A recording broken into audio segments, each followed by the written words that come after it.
কি সুন্দর থোকায় থোকায় আম ঝুলছে, দেখার মতো দৃশ্য।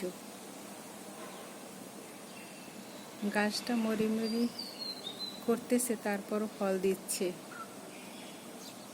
ও মানুষ, এই ফল খেয়ে মানুষের সাথে মানুষের কার্য বাজাও।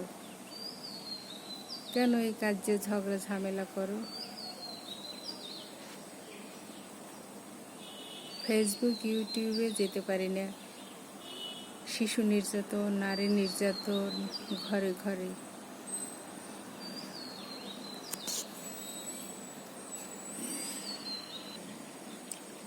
পরকীয়া, পরনিন্দা, পরচর্চা, এগুলো নিয়েই মানুষ পড়ে থাকে।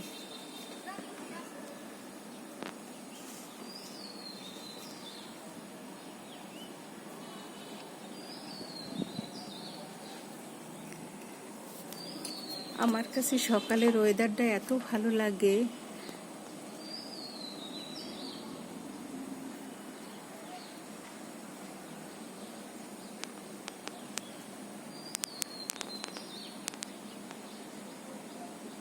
দেখুন, এই যে অনেকে থাকে অট্টালিকায় আর অনেকে থাকে এখানে, কিন্তু এখানে থাকলেও তাদের খাবারের মেনু হোটেল 5 স্টারের চেয়েও সুন্দর, ভালো।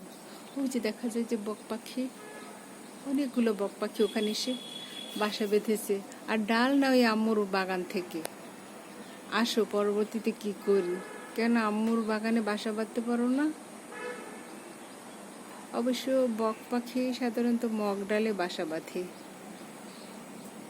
কি জানি বাচ্চা হয়েছে মনে হয়, যে কতগুলো উড়োউড়ি করতেছে। কত বড় বিল্ডিং, পাশে মেহগনি গাছ, ওখানে তারা বাসা বেঁধেছে।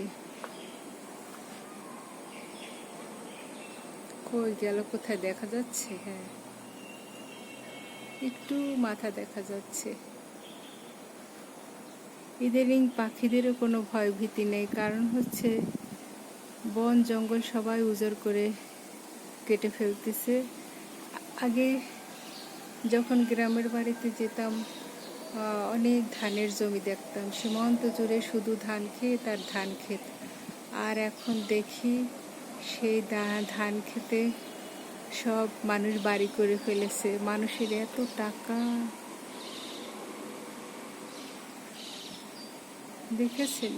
এই যে বড় বিল্ডিং, পাশে আবার বগে গাছে বাসা বেঁধেছে, মেহগনি গাছে। আর আম্মুর বাগানের কথা আর কি বলবো, সেখানে তো অসংখ্য পাখি, পাখিদের অভয়ারণ্য। এই যে চারপাশে কত বড় বড় বিল্ডিং,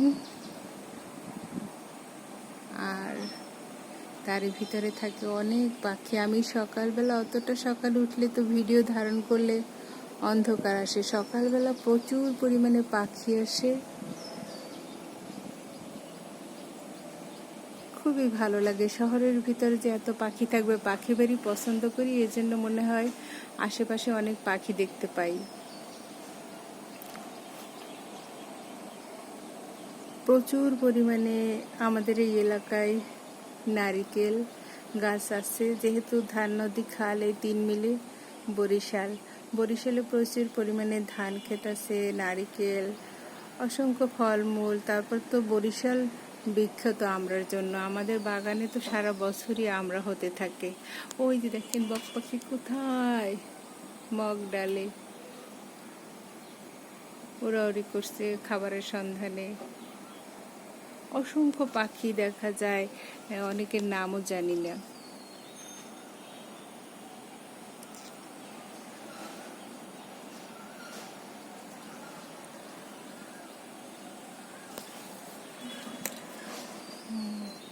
পাখি উড়ে যাচ্ছে।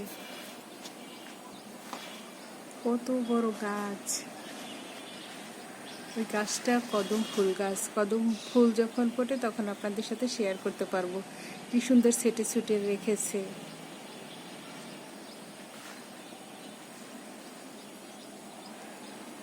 এই যে বাড়ির আম গাছে কিছু আম আছে, এখনো তারা বেশ আম পাকিয়েই খেতে পারবে।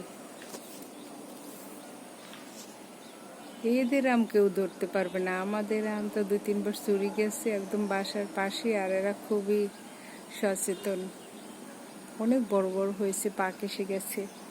জানি না বাবলুর রিসোর্ট বাড়ির কি অবস্থা। অনেক ধরনের আম গাছ আছে, সেখানে পাখিদের অভয়ারণ্য, পাখিরা খাচ্ছে। আমার বাবলু সোনা যেতে পারতেছে না, যেহেতু আমার বাবলু সোনার শরীরটা ভালো নেই।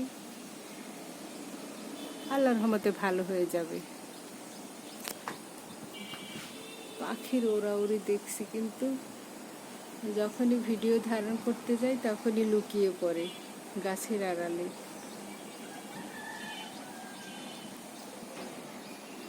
সবাই ভালো থাকবেন, সুস্থ থাকবেন। আল্লাহ হাফেজ।